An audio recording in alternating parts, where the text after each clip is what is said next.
اعوذ باللہ من الشیطان الرجیم بسم اللہ الرحمن الرحیم رب اشرح لی صدری ویسر لی امری واحلل عقدۃ من لسانی یفقہوا قولی۔ عجیب قصہ۔ بادشاہ کی بیوی نے بادشاہ سے کہا تو جہنمی ہے۔ بادشاہ نے کہا اگر میں جہنمی ہوں تو تجھے 3 طلاق۔ اب یہ بیوی حلال ہے یا حرام؟ امام شافعی رحمۃ اللہ علیہ یا کسی اور فقیہ کے دور کا واقعہ ہے کہ اس وقت کا بادشاہ اپنی بیوی کے ساتھ تخلیہ میں تھا۔ اس کی بیوی کسی وجہ سے اس سے ناراض تھی۔ بادشاہ چاہتا کہ محبت و پیار میں وقت گزارے، لیکن بیوی جلی بیٹھی تھی اور چاہتی تھی کہ اس کی شکل ایک آنکھ بھی نہ دیکھوں۔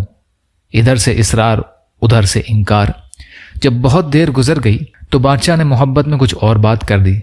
جب بادشاہ نے بات کر دی تو بیوی نے کہا جہنمی دفع ہو یہاں سے۔ جب بیوی نے اتنی بڑی بات کہہ دی تو بادشاہ کو بھی غصہ آ گیا، چنانچہ کہنے لگا اچھا اگر میں جہنمی ہوں تو تجھے بھی 3 طلاق۔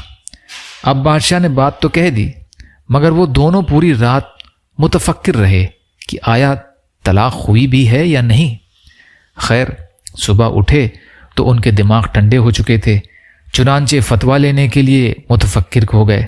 کسی مقامی عالم کے پاس پہنچے اور ان کو پوری صورتحال بتائی اور کہا کہ بتائیں کہ طلاق واقع بھی ہوئی یا نہیں، کیونکہ مشروط ہے یعنی شرط شدہ ہے۔ انہوں نے کہا میں اس کا فتویٰ نہیں دے سکتا کیونکہ میں نہیں جانتا کہ تم جہنمی ہو یا نہیں۔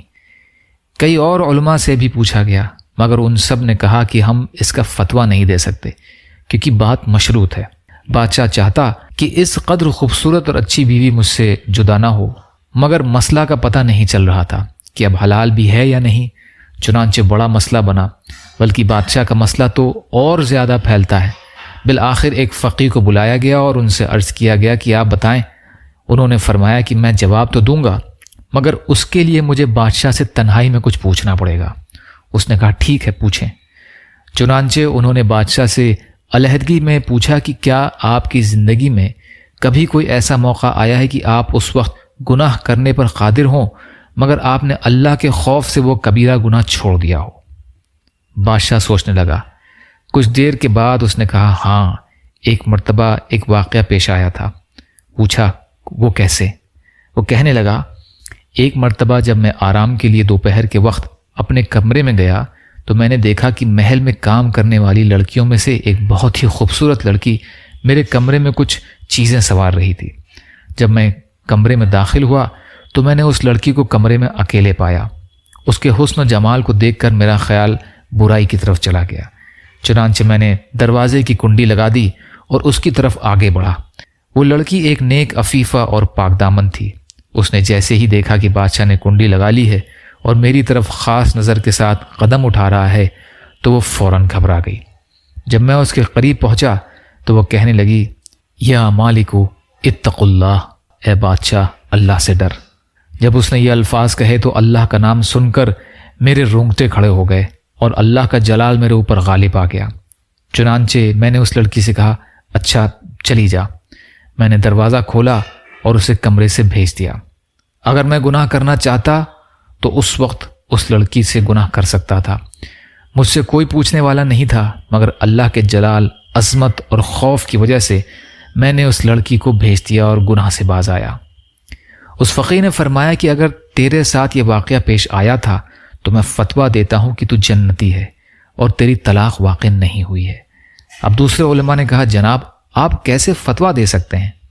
انہوں نے فرمایا جناب میں نے اپنی طرف سے فتویٰ نہیں دیا بلکہ یہ فتویٰ تو قرآن دے رہا ہے۔ وہ حیران ہو گئے کہ قرآن نے فتویٰ کہاں دیا؟ انہوں نے جواب میں قرآن کی آیت پڑھی کہ جو اپنے رب کے سامنے کھڑے ہونے سے ڈر گیا اور اس نے اپنے نفس کو خواہشات میں پڑھنے سے بچا لیا تو ایسے بندے کا ٹھکانہ جنت ہوگی۔ پھر انہوں نے بادشاہ کو مخاطب کر کے فرمایا چونکہ تم نے اللہ کے خوف کی وجہ سے گناہ کو چھوڑا تھا اس لیے میں لکھ کر دیتا ہوں کہ اللہ تعالیٰ تمہیں جنت عطا فرما دیں گے۔ اللہ تعالیٰ ہمیں میت کا یہ استحضار نصیب فرما دیں، ہمیں گناہوں کی لذت سے محفوظ فرما دیں اور بقیہ زندگی گناہوں سے پاک ہو کر گزارنے کی توفیق عطا فرما دیں۔ آمین ثم آمین۔ عشق کی چوٹ تو پڑتی ہے سبھی پر یکساں، ظرف کے فرق سے آواز بدل جاتی ہے، ظرف کے فرق سے آواز بدل جاتی ہے۔ یا اللہ ہم سب کو کہنے سننے سے زیادہ عمل کی توفیق عطا فرما۔ یا اللہ مظلوم ایمان والے اور مسلمان جہاں بھی پریشان حال ہیں، ظالموں کے ظلم کا شکار ہیں، ان کی مدد فرما۔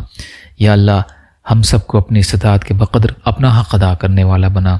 یا اللہ حلال میں سے دے دیجئے، حرام سے بچائیے، اپنے غیر سے بے نیاز کر دیجئے، جو مانگا وہ بھی عطا کر دیجئے، جو بھول گئے وہ بھی عطا فرمائیے۔ سبحان ربک رب العزت عما یصفون وسلام علی المرسلین والحمد للہ رب العالمین برحمتک یا ارحم الراحمین۔ لا الہ الا اللہ محمد رسول اللہ۔ السلام علیکم۔